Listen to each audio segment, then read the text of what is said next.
Hi, my name is Kelly Hofer and I watched the video Essential.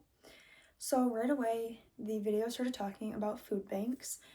I took this as a very significant takeaway because I have personally been involved with a food bank. At our school, we have to do senior projects, and for my senior project, I decided to raise money to be able to give back to our local food bank.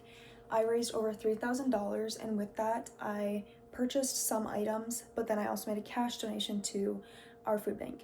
Um, During this process, I kind of learned just some things about it, knowing how much it impacts our small community. So when I saw this video and heard all the different things they were saying with this, it was very eye-opening to know that um, the numbers were that big. So all these takeaways, they were just kind of mainly like eye-opening experiences of things that I heard throughout the video.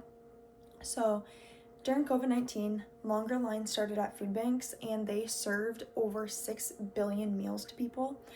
And that just kind of relates back to like what I did to help my community and knowing like how much 6 billion meals is. And then it just makes me feel a certain way of what I was able to help people with because they could have been experiencing things like this. So another thing that I took as a very big takeaway was that if someone wants a raise, that doesn't mean that they are greedy. It simply means they're trying to live in today's society. That was very eye-opening because I feel like in today's society, people think that if people want money, it's for like designer things. It's to show off.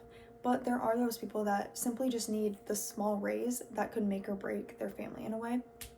When I say make or break, I mean that when they go home, if they'd be able to make a meal for their family because of the money they have.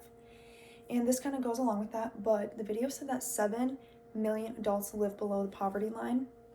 When I heard that, I was like, wow, because that was just 7 million adults alone. That didn't say how many children were also affected by that. So that just kind of makes you wonder. And this last quote that someone said in the video was very, very eye-opening because it was kind of like, wow.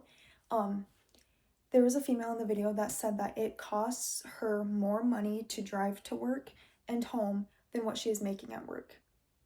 And that was kind of like, wow, because even the people that are working, they still just might not be able to live comfortably with it. So just because she's going and working all day, that doesn't mean she's making anything because of what she has to pay to get home to her family. So then when she gets home to her family, she may not be able to have the most accurate home life. So the primary social problem in this video was poverty, and some things that related to it was housing insecurity and homelessness. Some people simply may not be able to pay for a house or the best of a house. They may not be able to pay for running water. They may not be able to pay for furniture in their home. So people experiencing poverty like this, they may not be living in a stable condition. Another thing that has impacted it is the education. Parents may not be able to pay for childcare, tutors if kids may need that accurate schooling that they need. So in a way, it starts from the bottom up because sometimes if these kids don't get it, they may not grow up to have the best life. Actually, in the video, there was a guy named Anthony that said he was born into a family that did drugs and it was normal to be in a gang. And he realized that is not what he wanted. So he changed his ways. So I'm not saying that if you grow up in poverty, that's how it's going to happen.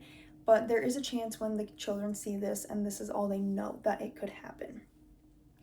So some of the social institutions would be the economy. The economy plays a big role in the minimum wages, the prices of things. The government also plays a huge role because the government is the minimum wage laws of what can be paid. The education, again, that is also plays a big role with it because children aren't getting the accurate education that they need. So the Liant and manifest functions. An example of that would be the minimum wage. They have tried to change the minimum wage, but a thing that was really brought to my attention in the video was that if they change the minimum wage, they can also be changing prices to things. So it's kind of like they're always budding, because if your minimum wage goes up, but the price for groceries also goes up, you're still going to be in that stuck thing that you aren't able to pay for certain things. So one of the laws was the labor and wage law.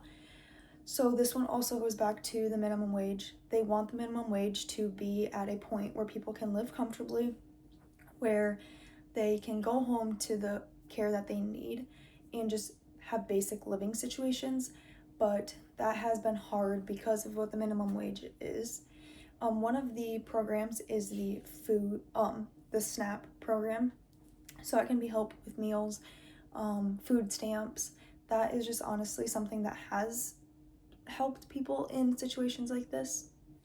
Um, Overall, this was a very eye-opening video. I strongly think that even if you didn't watch this video for this class, that you go back and watch it, because it kind of makes you realize like how thankful you are for what you have.